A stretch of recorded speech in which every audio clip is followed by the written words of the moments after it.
Dritën tënde për herë të parë pava, zemra fort filloi të doje, sa dëgjoj për ty o Muhammed. Selamu alejke ya Rasul Allah, Selamu alejke habibi ya Nabi Allah. Bismillahirrahmanirrahim. Assalamualaikum warahmatullahi wabarakatuh. Saya Nur Syasha Atirah binti Rosali bersama 4 lagi rakan seperjuangan yang lain akan bersama-sama membentangkan satu tajuk yang kami kira amat menarik untuk dikupas dan dipelajari, iaitu kenabian dan dakwah Nabi di Mekah, yang mana kami telah pecahkan kepada 7 indikator penting. Antaranya ialah tanda-tanda kenabian Nabi Muhammad sallallahu alaihi wasallam, dakwah Nabi di Mekah, penerimaan wahyu pertama Nabi, dakwah secara tersembunyi dan cabaran dakwah secara tersembunyi.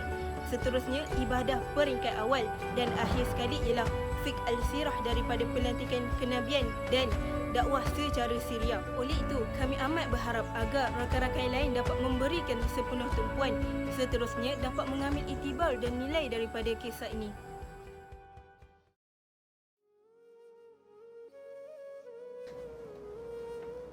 Baiklah, insyaAllah hari ini saya akan membentangkan tajuk pertama kumpulan kami, iaitu tanda-tanda kenabian Nabi Muhammad sallallahu alaihi wasallam.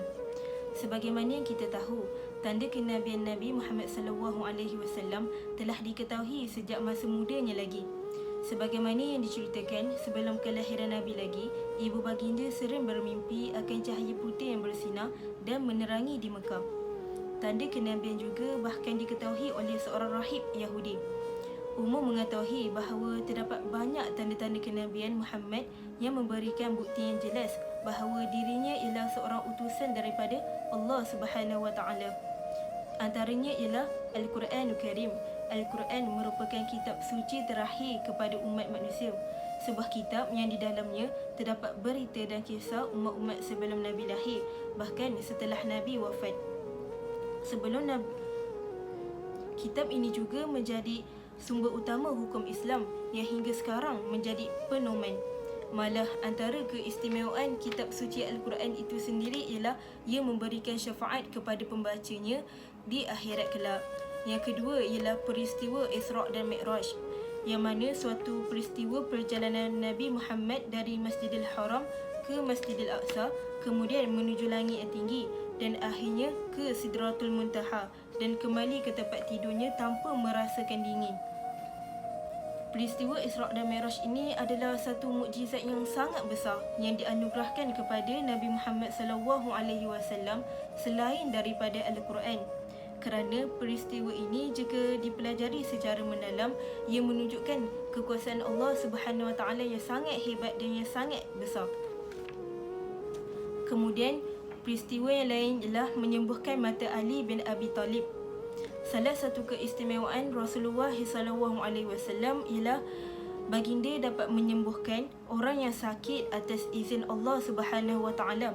Disebutkan di dalam hadis, ketika perang Khabar, Rasulullah SAW bersabda, esok akan kuserahkan panji ini kepada seseorang. Allah akan memberikan kemenangan melalui tangannya. Dia mencintai Allah dan Rasulnya. Allah dan Rasulnya pun mencintainya. Pada perang Khabar, mata Ali bin Abi Talib mengalami kecederaan yang teruk di mana dia tidak dapat melihat dengan jelas. Lalu langsung Rasulullah SAW mengusap mata Ali dengan telapak tangan Rasulullah SAW. Kemudian matanya sembuh seakan-akan belum pernah sakit matanya sebelum ini. Dan yang terakhir ialah peristiwa terbelahnya bulan. Peristiwa bulan terbelah adalah satu mukjizat baginda Nabi SAW sebagai bukti baginda kepada kaum kafir Quraisy. Peristiwa yang berlaku 5 tahun sebelum hijrah Nabi ke Madinah digambarkan oleh Allah Subhanahu wa taala di dalam Al-Quran, iaitu di dalam surah Al-Qamar ayat 1 hingga 3. Al-Walid bin Mughirah dan orang kafir lainnya meminta Nabi untuk memberikan tanda kenabian baginda. Akhirnya dengan izin Allah, bulan terbelah menjadi 2. Satu bahagian di gunung di Gunung Abu Qubais dan satu bahagian lagi di As-Suwaidah.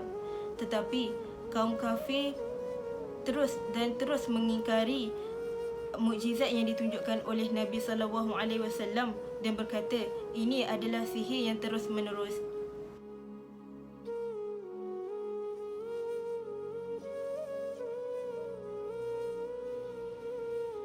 Seterusnya, kita beralih kepada dakwah di Mekah.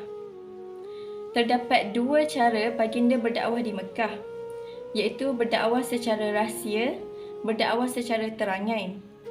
Dakwah secara rahsia ialah dakwah yang dilakukan secara sembunyi. Dan dakwah ini berlaku selama 3 tahun. Tujuan dakwah ini dilakukan adalah untuk keamanan Mekah itu sendiri. Ini kerana pada ketika itu, orang Quraisy mempunyai watak yang keras dan masih meyakini bahawa berhala itu adalah Tuhan mereka. Jadi, kaedah dakwah secara rahsia ini hanya difokuskan kepada orang yang terdekat Rasulullah sahaja, yakni keluarga dan para sahabatnya. Seterusnya, dakwah secara terangan. Dakwah ini berlaku apabila datangnya perintah daripada Allah Subhanahu Wa Taala di mana turunnya ayat Al-Quran yang bermaksud, maka sampaikanlah Muhammad secara terang-terangan segala apa yang diperintahkan kepadamu dan berpalinglah dari orang musyrik. Surah Al-Hajr ayat 94. Dakwah ini berlaku selama 10 tahun. Dan bilangan orang Islam ketika ini telah mencecah lebih dari 40 orang, lelaki dan perempuan.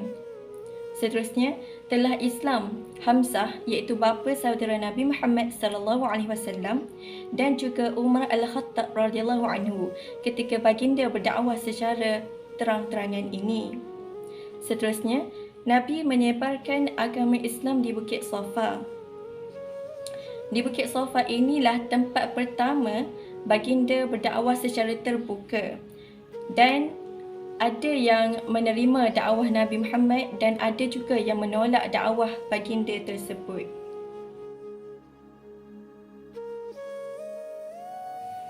Seterusnya, penerimaan wahyu pertama. Pada tanggal 17 Ramadan, Nabi telah menerima wahyu pertama ketika baginda berusia 40 tahun di Gua Hira. Pada saat ini, baginda sedang bertafakur dan bermunajat kepada Allah Subhanahu Wa Taala. Pada ketika itu, Malaikat Jibril datang kepada Nabi untuk menurunkan wahyu kepada baginda sallallahu alaihi wasallam. Malaikat Jibril datang dan berkata, "Iqra ya Muhammad, bacalah wahai Muhammad." Lalu Nabi menjawab, "Ma ana biqari'in, saya tidak boleh membaca." Lalu Malaikat Jibril pun memeluk Nabi dengan sekuat-kuatnya sehingga kan Nabi tidak boleh bernafas kerana terlalu kuat dekapan Malaikat Jibril tersebut. Dan perkara ini berulang sebanyak 3 kali. Setelah itu, Malaikat Jibril melepaskan Nabi. Lalu Malaikat Jibril membaca surah Al-Alaq ayat 1 hingga 5 yang berbunyi, A'udzu billahi minasyaitonir rajim. Bismillahirrahmanirrahim. Iqra bismi rabbikal ladzi khalaq. Khalaqal insana min 'alaq. Iqra wa rabbukal akram. Alladzi 'allama bil qalam. 'Allamal insana ma lam ya'lam. Sadaqallahul azim. Surah Al-Alaq ayat 1 hingga 5 adalah wahyu pertama yang diturunkan kepada baginda sallallahu alaihi wasallam. Apabila seseorang itu mendapat wahyu, maka secara rasmi terlantiklah baginda sebagai seorang nabi dan rasul. Setelah itu, Khadijah membawa Rasulullah bertemu dengan Waraqah bin Naufal. Waraqah bertanya apa yang telah berlaku kepadanya. Lalu Rasulullah menceritakan apa yang telah terjadi kepadanya. Lalu Waraqah menceritakan apa yang akan terjadi kepada Rasulullah pada masa akan datang. Lalu Waraqah berkata, alangkah baiknya jika aku masih hidup, masih muda ketika engkau dihalau dari kampung halaman. Dan kalaulah pada hari engkau dihalau nanti, aku masih hidup, aku akan membantu engkau dengan pertolongan yang tidak berbelah bahagi. Tidak lama kemudian, Waraqah bin Nawfal meninggal dunia. Lalu terputuslah wahyu yang seterusnya. Ada riwayat yang mengatakan bahawa jarak antara wahyu pertama dan wahyu kedua adalah selama 6 bulan.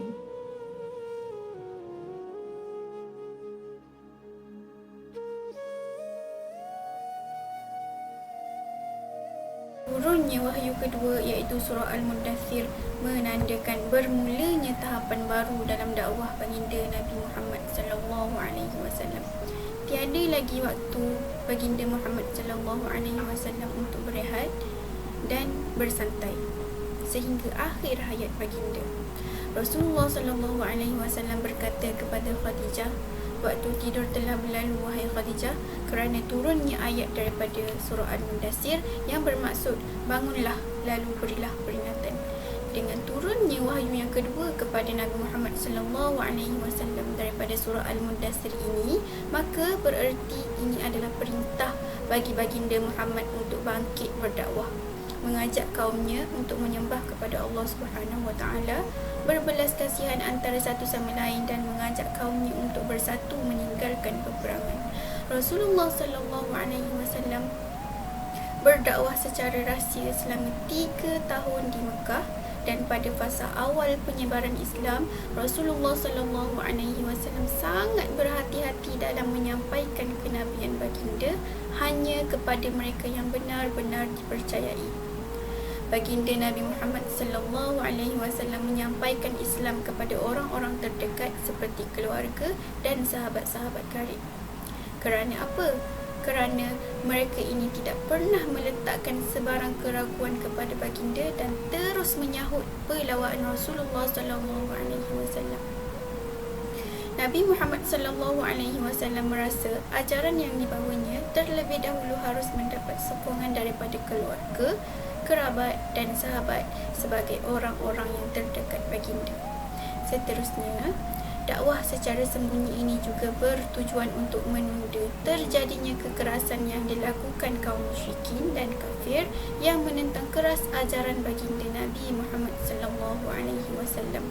Kerana jika dakwah Islam ini dilakukan secara terbuka, bimbang kaum kafir khususnya musyrikin Mekah yang bakal menentang hebat dakwah baginda Nabi Muhammad sallallahu alaihi wasallam sekaligus menghentikan gerakan dakwah Nabi yang mulia ini. Orang pertama yang memeluk Islam adalah Ummul Mukminin Khadijah binti Khuwailid, hamba sahaya baginda Zaid bin Harithah, sepupu baginda Ali bin Abi Talib dan sahabat baginda Abu Bakar As-Siddiq. Dan di antara yang terawal juga ialah Bilal bin Rabah, Amin al-Ummah, Abu Ubaidah al-Jarrah, Abu Salamah bin Abdul al-Asad al-Makhzumi, Al-Arqam bin Abu al-Arqam dan ramai lagi. Mereka ini adalah daripada keturunan Quraisy dan Ibnu Hisham telah menghitung mereka seramai 40 orang. Dalam sejarah Islam, mereka ini dikenali sebagai As-Sabiqun al-Awwalun, iaitu generasi pertama yang memeluk Islam.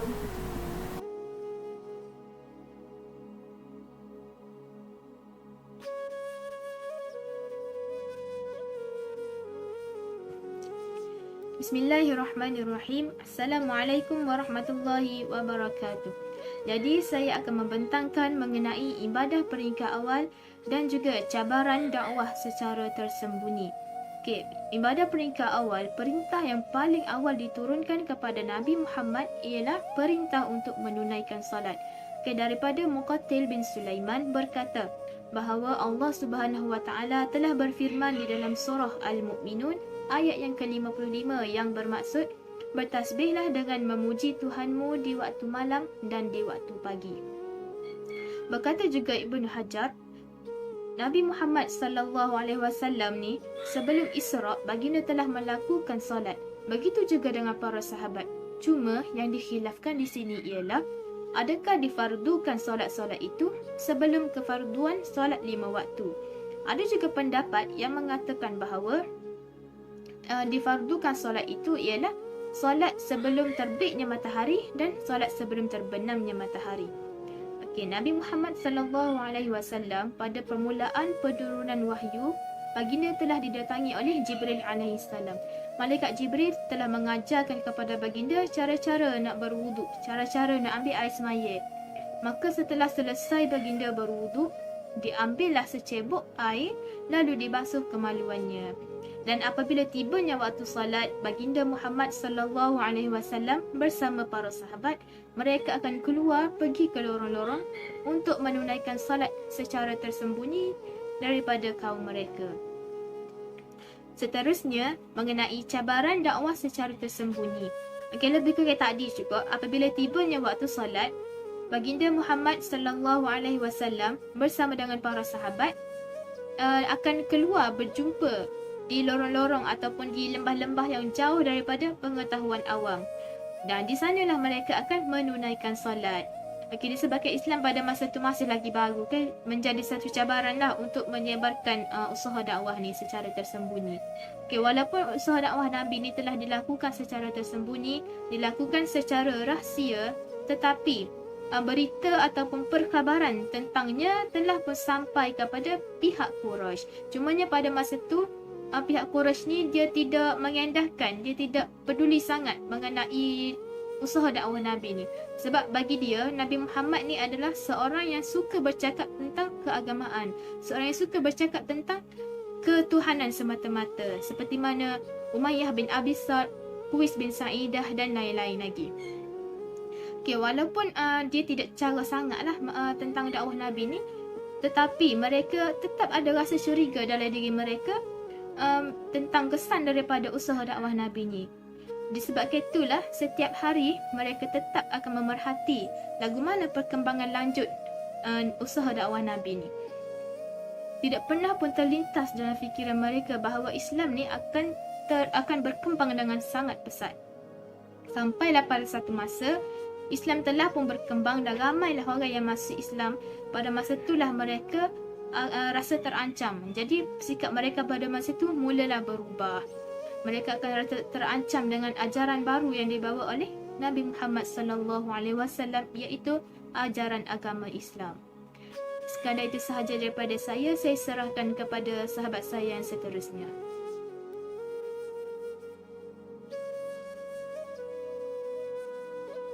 Assalamualaikum warahmatullahi wabarakatuh. Nama saya Siti Aisyah binti Muhammad Nawawi, nama matrik 067910. Hari ini saya akan membentangkan tentang fiqh sirah daripada pelantikan kenabian dan dakwah secara sirriyah. Seperti yang kita ketahui, dakwah Nabi ada 4 peringkat, iaitu peringkat pertama, dakwah secara sulit atau rahsia selama 3 tahun. Yang kedua, dakwah secara terang-terangan tanpa menggunakan kekerasan, berjalan sehingga berlakunya hijrah. Yang ketiga, dakwah terang-terangan menggunakan senjata untuk mempertahankan diri. Yang keempat, dakwah secara terang-terangan menggunakan senjata bagi yang menentang Nabi. Okey, kita fokuskan kepada bahagian pelantikan kenabian dan dakwah secara sirriyah. Kita sedia maklum bahawa perjalanan dakwah Nabi dalam tempoh tahun yang pertama bukanlah senang untuk menyeru supaya beribadat kepada Allah dan meninggalkan penyembahan berhala. Nabi dipertanggungjawabkan untuk berdakwah sehingga turunnya ayat surah Al-Mudaththir. Maka Nabi tahu bahawa Nabi ialah pesuruh Allah kepada manusia. Allah memerintahkan Nabi supaya berdakwah kepada manusia dengan tak teragak-agak walaupun dalam keadaan rahsia. Allah mengilhamkan Nabi untuk memulakan dakwah peringkat pertama secara sembunyi dan rahsia ini bertujuan supaya kaum Quraisy tak terkejut dengan suasana baru. Seperti yang kita ketahui, kaum Quraisy pada zaman tu memang fanatik dengan penyembahan berhala. Jadi Rasulullah tak menzahirkan dakwahnya di majlis perayaan umum kaum Quraisy kecuali kepada kaum kerabat dan kenalan. Orang yang terawal memeluk Islam ialah Khadijah binti Khuwailid, Ali bin Abi Talib, Zaid bin Harisah, Abu Bakar bin Abi Quhafah, Uthman bin Affan, Zubair bin Awam, Abdurrahman bin Auf, Sa'ad bin Abi Waqqas dan beberapa orang. Okey, mereka akan pergi ke lorong yang terpencil dari kaum Quraisy yang lain untuk beribadat. Bila orang Islam yang memeluk Islam tadi tu meningkat seramai 30 orang di antara lelaki dan perempuan, Nabi memilih rumah Al-Arqam bin Abi Al-Arqam iaitu dari Bani Makhzuf sebagai markas untuk mengajar, memberi nasihat dan taklimat. Hari demi hari terdapat pertambahan orang yang memeluk Islam iaitu seramai 40 orang. Mereka semua yang baru masuk Islam tu dari kalangan orang miskin, dhaif, hamba sahaya dan yang tak mempunyai apa-apa. Okey, golongan yang awal masuk Islam dan hikmah di sebaliknya. Persoalannya kenapa orang Islam yang awal-awal masuk Islam tu dari golongan fakir, hamba sahaya. Yang kedua, adakah tak penat ke kaum Nuh yang dulu dicela oleh pengikutnya yang lain? Dan yang ketiga, bagaimana kaum Samud yang diutuskan kepadanya seorang yang soleh iaitu Nabi Lut tapi masih berpaling dari jalan yang benar? Okey, jawapannya secara zahir itu perkara biasa yang berlaku dalam dakwah seorang Nabi pada peringkat awal. Agama diutuskan kepada sekalian Nabi untuk mengeluarkan manusia dari cengkaman manusia dan penghakiman mereka kepada kuasa dan penghakiman Allah. Dan tak ada seorang pun yang tahu sesuatu kebenaran kecuali kebenaran yang dibawa oleh Nabi, dan hidayah itu milik Allah. Itu sahaja daripada saya. Terima kasih.